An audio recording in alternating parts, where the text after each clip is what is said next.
The Lost Kindom of Dreams.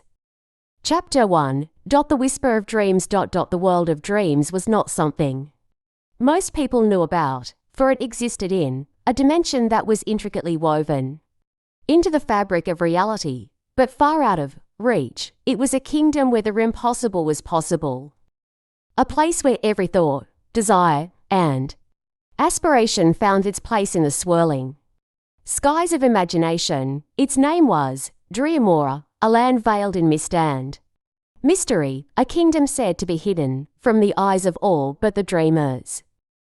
Elara, a young girl with an extraordinary gift, had always been drawn to the whispers of Dreamora. Her dreams were vivid, full of colours no one had ever seen, and creatures that seemed to speak in riddles only she could understand. She would wake every morning feeling as though she had left part of herself behind, in a realm that she couldn't quite grasp. One evening, as the sun set over the rolling hills of her village, she overheard an old woman speaking in hushed tones at the market. "They say the Kingdom of Dreams has been lost to the world," the woman said, her voice trembling with fear. "No one remembers it, not even those who were once its rulers, the great dreamers, those who could shape reality with their thoughts, vanished long ago. Now, all that remains is a memory, a faint echo of a place that no longer exists." Ela are a single quotes S heart quickened at the mention of Dreamora. Could it be true? Was the Kingdom of Dreams really lost? And if so, could it be found again? That night, as she lay in bed, the whisper of the wine seemed to call her name, urging her to seek the kingdom, to uncover the secrets of her dreams. Chapter 2. The map in the sky. The next morning, Elara ventured to the edge of the forest, the place where her dreams often began. The trees were ancient, their gnarled branches reaching out like hands, trying to grasp something beyond the physical world. Elara had been here countless times before, but today felt different. A sense of purpose coursed through her veins as if she was about to uncover a long-buried truth. As she wandered deeper into the forest, she stumbled upon a hidden glade she had never seen before. In the center of the glade was a massive stone, smooth and black as obsidian. It hummed with its strange energy, and upon it was an intricate map etched into the surface, glowing faintly. The map was unlike any Elara had ever seen. It didn't show the world she knew. It showed the stars, the constellations, and something else entirely, a shifting landmass with no name. As Elara traced her fingers along the map, the stone seemed to come alive beneath her touch, and the sky above shifted, as if in response. The constellations rearranged themselves, forming new patterns that hinted at a path, a direction. The map was showing her a way, a journey that could lead her to Dreamora. But how? She whispered to herself. How can I follow this map? A voice, soft yet clear, answered her in the quiet of the glade. You must believe, child, dreams are not meant to be understood by the mind alone. They must be followed by the heart. Elara's eyes widened as she looked around, but she saw no one. The voice was gone as quickly as it had come, but the map remained, glowing brighter than before. The path to Dreamora had begun to reveal itself, if only she had the courage to follow it. Chapter 3. The Dreamer's Trial. The path was treacherous, leading Elara through strange lands where the rules of the physical world did not apply. One moment, the ground would be solid, and the next, it would shift like sand, forcing her to adapt. She met strange creatures along the way. Talking birds with feathers like glass, foxes whose tails swirled with clouds, and trees that whispered ancient tales in forgotten languages. One night, as Elara rested beneath a starry sky, a figure appeared before her. It was a man, tall and draped in a cloak woven from the very fabric of dreams. His face was obscured by a mask of silver, and his eyes glowed with an otherworldly light. "Who are you?" Elara asked, Her voice trembling. I am the keeper of dreams, the man replied, his voice like the soft rustle of leaves. And you, Alara, are here because you have been chosen to face the dreamer's trial. Double quotes the dreamer's trial, Alara echoed.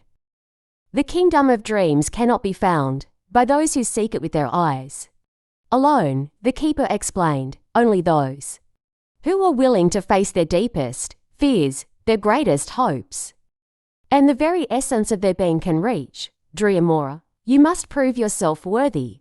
Ela felt a chill run down her spine. What must I do?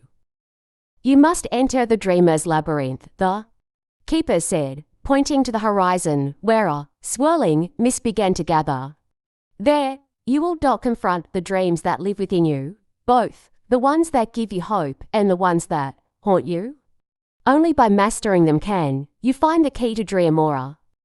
Chapter 4. The Labyrinth of Shadows. The labyrinth was vast, its walls shifting and changing with every step Alara took. The air was thick with a strange energy, and her surroundings seemed to bend in impossible ways. Every turn she took led her deeper into the maze, where the shadows grew darker and more oppressive. It wasn't long before Alara began to see things, visions, memories from her own life, twisted into monstrous forms. First came the fear of her childhood, the feeling of being alone in a crowded room. The walls of the labyrinth stretched, and she was back in the small cottage where she had grown up, hearing the echoes of voices she couldn't quite reach. Double quotes a voice whispered, "You are nothing, you are forgotten." She pressed on, pushing the thoughts away. The next trial was a manifestation of her greatest regrets. She saw herself standing before her parents, their faces full of disappointment. "You failed us," they said, their voices cold and distant. But Alara refused to give in. With each trial, she grew stronger. She began to realize that these dreams, these fears, were part of her, but they did not define her. She had the power to overcome them. She had the strength to face the darkness and emerge into the light.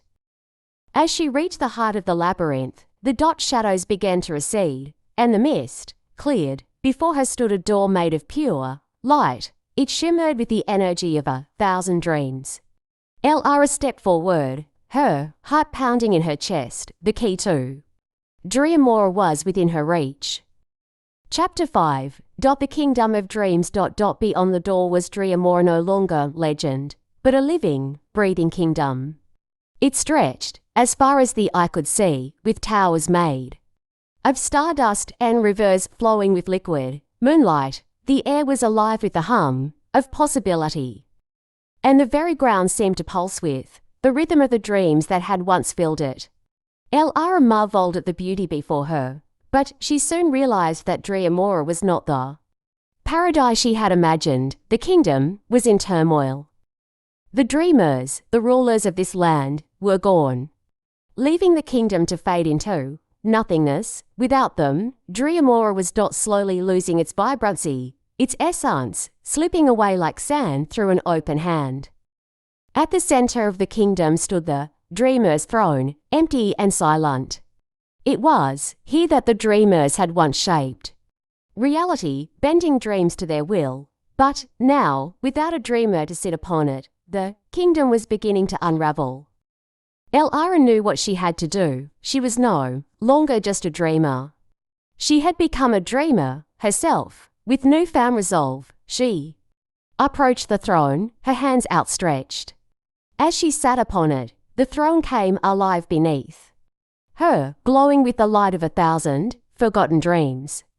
Driamora was not lost. It had merely been waiting for someone who truly understood the power of dreams, someone who could restore balance. Alara had found the kingdom not through sight, but through belief. She had learned that dreams were not just something to be seen, they were something to be lived. And with that, Driamora flourished once more, its beauty and wonder restored too. Its rightful place in the realm of dreams.